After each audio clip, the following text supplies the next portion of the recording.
সালাম আলাইকুম।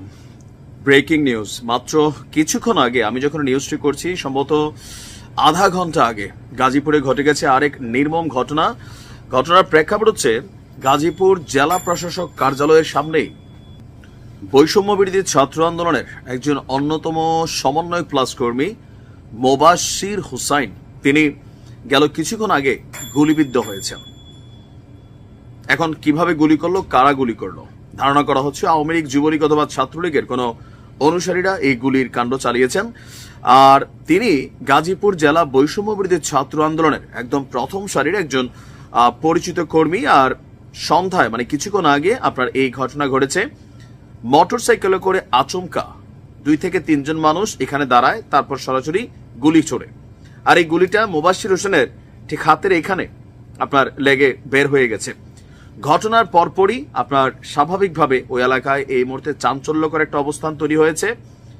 মোবাশ্বির হোসেন তিনি গণমাধ্যমকে বলছেন যে গাজীপুরে আজকে তাদের যে প্রতিবাদ এবং বিক্ষোভ কর্মসূচি ছিল, সেই বিক্ষোভ কর্মসূচির সমাপ্তের পর তারা আহত ছাত্রদের দেখতে যাওয়ার প্রস্তুতি নিচ্ছিলেন। অল্পের জন্য যেখানে সার্জিস এবং হাসনাত সম্ভবত তারাই টার্গেট ছিল, তারা কিন্তু হাসপাতালে গেছেন যারা আহত হয়েছে তাদেরকে দেখার জন্য, বৈষম্য বিরোধী ছাত্র আন্দোলনের যারা আহত হয়েছেন। তো সার্জিস এবং হাসনাত যাওয়ার পর তাদের আরেকটা টিম বৈষম্য বিরোধী ছাত্র আন্দোলনের যারা কর্মী সমর্থক আছেন তারা যাওয়ার প্রস্তুতি নিচ্ছিলেন। ওই প্রস্তুতির প্রাককালে এসে এই গুলি ছোড়া হয়েছে। মোবাশ্বির হোসেনের বক্তব্য, তিনি সহ তার সতীর্থরা গাজীপুর জেলা প্রশাসকের কার্যালয়ের সামনে অবস্থানরত অবস্থায় হঠাৎ করেই একটা মোটরসাইকেল আসলো, তারপর গুলির ঘটনা ঘটে গেল। তো তিনি এখন হাসপাতালে যান নাই। তার বক্তব্য হচ্ছে যে ব্যক্তিগতভাবে এখন তিনি নিরাপত্তাহীনতায় ভুগছেন। গাজীপুরের পুলিশ সুপারকে তিনি এই বিষয়ে অবহিত করছেন। পুলিশ এলে তাজউদ্দিন আহমেদ মেডিকেল কলেজে তিনি চিকিৎসা নিতে যাবেন। এখন আজকে অপারেশন ডেভিল হান্ট নামক যেই কর্মসূচি ঘোষণা করা হয়েছে, মাত্র কিছুক্ষণ পরেই আপনার এই ঘটনাটা ঘটে গেল। এখন এই ঘটনা কারা ঘটিয়েছে এটা কিন্তু চেনার সুযোগ ছিল না, কারণ যারাই এই ঘটনা ঘটিয়েছে মাথাতে হেলমেট পরিহিত ছিল, যার কারণে তাদেরকে আইডেন্টিফাই করা যায়নি। ঘটনা ঘটে ঘটনাস্থল থেকে তারা ত্যাগ করে চলে গেছেন। আর ঘটনার আকস্মিকতা এখানে তাদেরকে যে আটকাবে অথবা কোনো কিছু করবে সেটারও কিন্তু সুযোগ হয়নি।